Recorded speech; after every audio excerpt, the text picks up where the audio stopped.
They keep telling you the economy is strong because people are still spending. But in this video, I'm going to show you the part of that story they keep leaving out. Because the real question is not just whether people are spending. The real question is, how are they paying for it? Quick favor before we go deeper. I'm a small new YouTuber, and if you like these straight, plain English breakdowns, hit subscribe. It helps YouTube push this to more people who actually want the real story. All right, back to it. They keep saying people are still spending money. Okay, but here's the part they keep leaving out. What money? Because spending money you actually have is one thing. Spending money you had to borrow is something completely different. To a store, a sale is a sale. Cash, debit, credit card, the transaction clears either way. But inside the household, those are not the same thing. One means you had the money, the other means you just push the problem into next month. They look at the economy and say, people are still buying things, so everything must be fine. No. Sometimes people are still buying things because they still need food, gas, medicine, daycare, and basic bills paid. And if the paycheck is gone before the month is over, the credit card comes out. That does not mean the person is doing well. It means the card still works. That's a big difference. And this is why credit cards can make the economy look stronger than it really is. The grocery store still gets paid. The gas station still gets paid. The pharmacy still gets paid. The bank sees the card being used. And then somebody on TV gets to say, look, consumers are still spending. But that doesn't tell you whether people are okay. It only tells you the transaction went through. And the numbers are getting too big to ignore. The Federal Reserve says the kind of debt that includes credit cards was still growing in early 2026. The New York Fed says credit card balances hit about $1.28 trillion at the end of 2025. That is a lot of money sitting on plastic. So the real question is simple. Are people using cards because they want extra stuff? Or are they using cards because life got too expensive and they're trying to make it to the next paycheck? Because those are two totally different stories. A vacation on a credit card is one thing. Groceries on a credit card because checking is empty is something else. Gas on a credit card because you still have to get to work is something else. Medicine on a credit card because you can't just skip it is something else. And that's where this starts getting ugly. In one of the clips, a woman says she works full-time, 10-hour shifts, 5 days a week. After rent, utilities, a used car payment, insurance, and medication, she says she has about $50 left for the month. $50 for gas, for food, for toilet paper, for anything else that comes up. And then she says she added $10,000 to her debt in a year because she still had to eat. That is the whole story right there. That is not luxury spending. That is somebody working, paying bills, and still borrowing money to survive.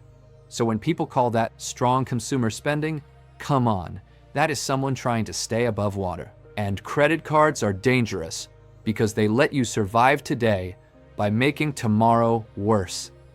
You buy the groceries today, you pay for them later, but later comes with interest. So now the thing you couldn't afford this month becomes part of next month's bill. Then next month starts with less room. Then something else goes on the card. Then the minimum payment goes up. And before long, the credit card is not helping you through a rough patch anymore. It becomes one more bill choking you every month. That's how people get trapped. And that's also how the economy gets fooled.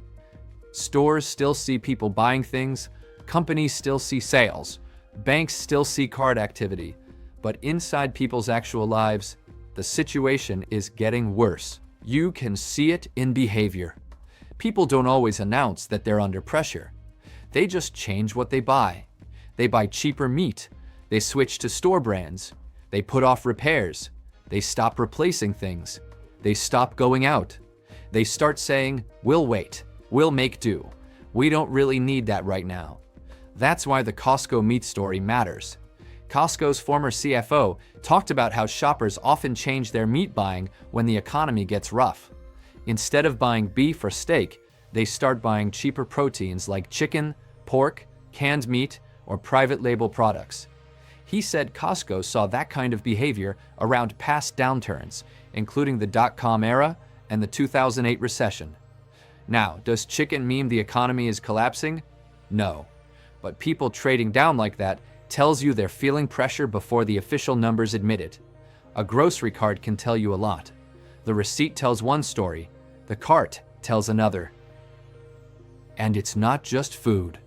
Whirlpool executives reportedly said demand looked like recession levels, as weak as they had seen since 2008.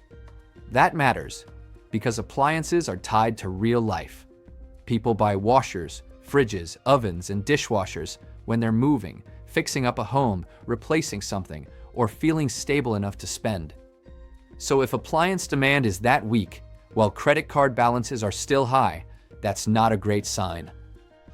It means people may still be swiping, but they're not acting confident.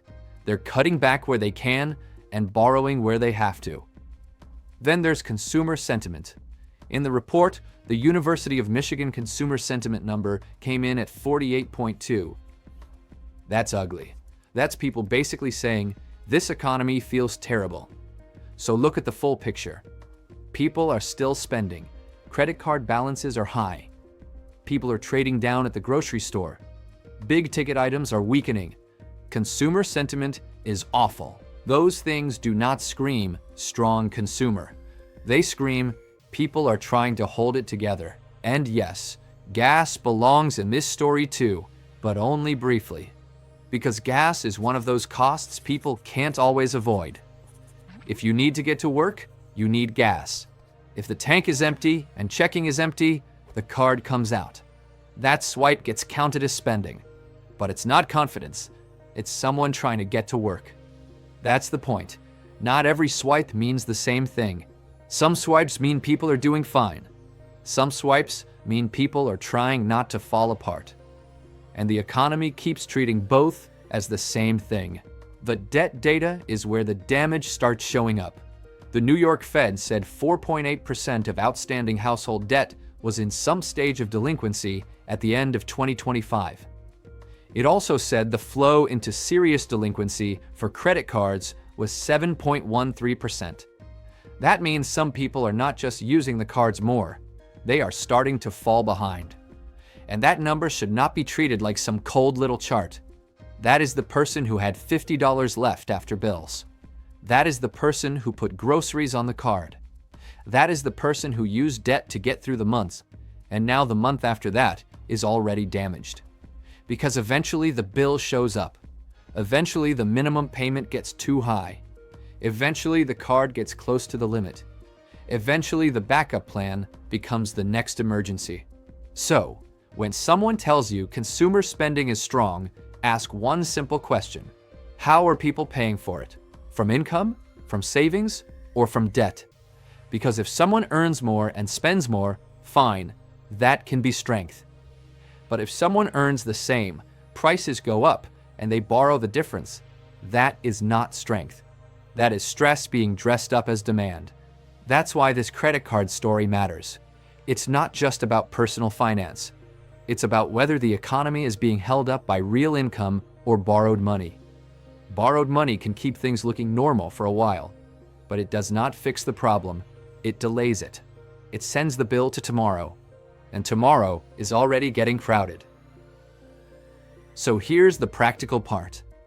Don't treat credit card spending like proof people are fine. A card only tells you the purchase went through. It does not tell you the household is healthy. Watch what people are buying.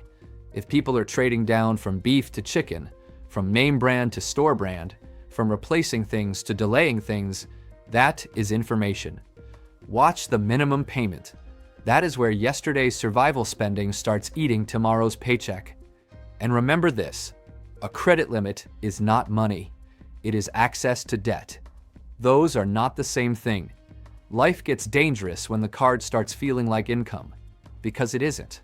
It is borrowed time, and borrowed time always sends a bill. That's the real story. The economy is not just counting spending, it is counting debt as strength. And if too much of this economy is being held together by credit cards, then it is not as strong as they want you to believe. It is just better at hiding the weakness, for now.